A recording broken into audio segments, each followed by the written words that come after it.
For us at Westminster, and listening to that with me in the studio is Michael Stevens, Director of RUSI Qatar, that is an organisation conducting research on defence and security matters in the Gulf and the Middle East. Thanks for coming in. Thanks.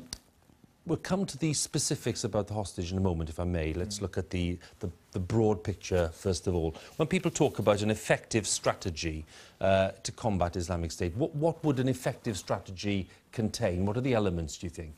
Well, I think there's a number of different pillars in what you've got to arrest a strategy, and military is actually only a very, very small part of that. One of the biggest problems that we have now is that the Islamic State is basically acting like a state. It has quasi-citizens, it has structures of governance, you pay tax to it, you know, it distributes flour, resources, bread. It's not just about hitting, you know, isolated convoys of heavily armoured jihadists around Mosul. You've got to actually look at why these people are popular in the first place, why they have support, and undermine that support. And this is a much, much longer term strategy. The idea that we could go in with some kind of you know, quick airstrike policy and then solve this problem in a week or two is really not really seeing the problem as seriously as it is. I think this is going to take months. Lots of viewers will be wondering how on earth it's been possible over, let's say, the space of a year, less than a year really, for Islamic State to get into this position of strength. How's it been so rapid and how were they able to do that? Well, I think there's a number of things here. One is that Islamic State was built up from a number of different groups which were fighting in Syria over the last 3 years. And also when they were tied to some of the more radical elements inside Iraq, which you know, were protesting at the time against the Shia government of Noor al-Maliki being oppressed there, all of a sudden you had this sort of tidal wave of support for these extremist movements. Now, ISIS has gone way further than we've seen any other group do before. But the thing is this, they've had support from individuals in the Gulf, they've had support through Turkey, and now they're charging their own taxes, they're selling oil to people, so they're making money that way. So they've built their power base up quickly, but then when they struck hard, and the militaries in the region were not capable enough to deal with them. So neither the Iraqi army, the Syrian army, or the Kurdish Peshmerga could stand up against ISIS. And this was particularly after ISIS took a number of American weapons, and that changed the game. Lots of people saying today that they've been hurt. ISIS have been hurt by the recent strikes, the American airstrikes.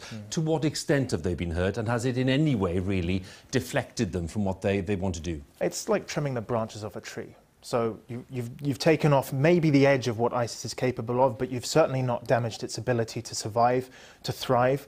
Its heartlands are in Raqqa and Deir ez-Zor inside Syria. Mosul they can't really be removed from now unless you go in with boots on the ground. So yes, perhaps if they're going towards Erbil. I mean, I live in Erbil half the year, and we were worried. We were extremely worried. But they've been pushed out there. But that was never really their goal. Their goal was always the Sunni heartlands in Syria and Iraq. And they've done that very, very effectively, and it doesn't look like they're going to be pushed out of there anytime soon. A final point, very important one, about the British hostage, given that there's clearly a lot of concern, and talk about that today.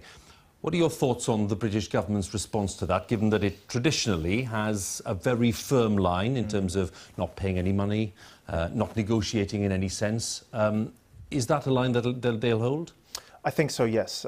Simply because if one individual is enough to crack an entire policy, bear in mind there are other groups around the world in which, you know, the United Kingdom has to negotiate with. The policy has been built up over a number of years. It's always been clearly quite a Tory policy as well. I remember the Thatcher government used to always have this line too. And I think that as tragic as this situation is, and as much as we want to protect our citizens, and other countries, for example, the Italians and the Spanish tend to pay, we have set our line out that we won't deal with terrorists. We won't deal with organisations like ISIS. I think, unfortunately, for the individual concerned, that ransom money probably won't be coming. Michael, good of you to come in. Thanks very much indeed.